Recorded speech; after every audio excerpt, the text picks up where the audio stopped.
A gente tem estabelecido primeiro um diagnóstico da crise. O diagnóstico do diagnóstico é de que a gente vive um momento de profunda radicalidade política, de a ruptura nas relações de classe no Brasil, e isso está nítido quando a gente vê as reestruturações que está vivendo o mundo do trabalho, as reestruturações que estão vivendo as relações sociais, a forma como as próprias relações familiares estão sendo radicalmente alteradas. Então é preciso uma interpretação disso, um diagnóstico dessa crise como um momento de decisão, não crise apenas como algo que vá degenerar permanentemente, não, é um momento de decisão.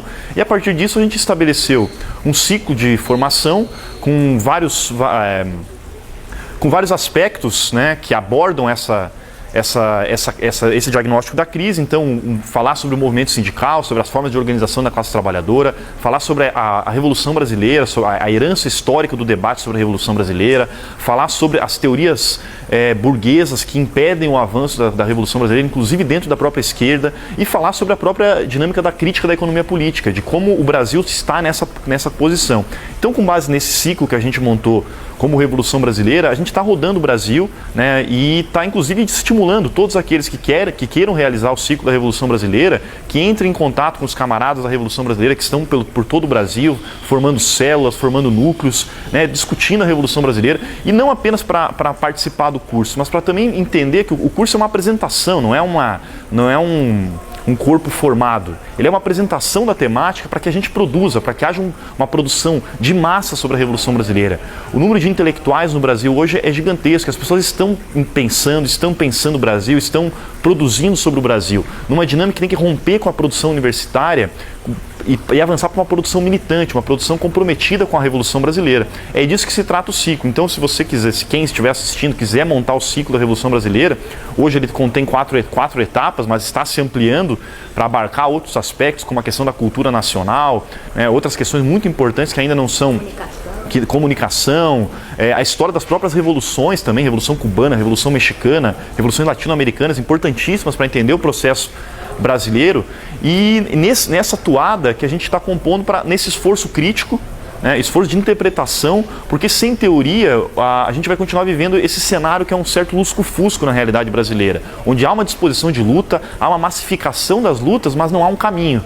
Tanto que se reverte, inclusive, nas manifestações, onde as pessoas não sabem muito bem para onde ir, porque não há direção. E a direção só pode ser dada não por uma direção pessoal, mas por uma direção teórica, por uma compreensão política, teórica da crise brasileira e para onde vai o Brasil. Porque a classe dominante está pensando para onde vai o Brasil. E se a esquerda, se os revolucionários não apresentarem uma saída, a classe dominante, obviamente, mais dia menos dia vai apresentar. E pode ser uma saída muito drástica para a gente mesmo.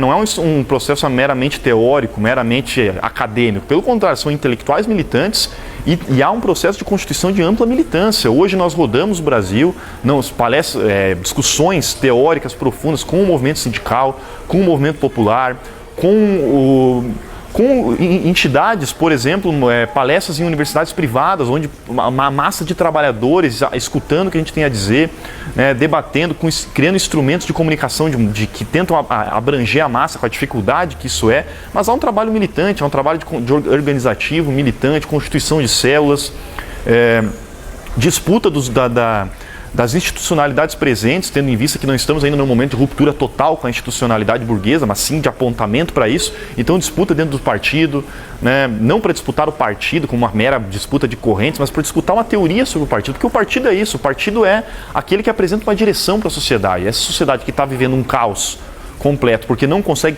compreender a situação, precisa de uma direção. E é disso que se trata, uma direção que seja uma direção teórica, mas que seja uma direção militante. Uma direção militante, que tenha vigor militante, que tenha pessoas em várias frentes defendendo as ideias da Revolução Brasileira. É esse convite que se faz. As pessoas que estão organizativamente ou não organizativamente, né, defendendo a Revolução Brasileira, não param de crescer no Brasil. Há uma compreensão de que é necessário esse debate, há uma compreensão, e cada vez vai se aprofundar e vai se amplificar essa compreensão de que essa mera defesa da institucionalidade burguesa democrática tal como está, não dá conta de enfrentar os problemas da radicalidade da vida real das pessoas. Então, primeiro, estamos colados com essa radicalidade da vida real, e segundo, há um trabalho militante muito poderoso que está em vários estados do Brasil e que não para de crescer.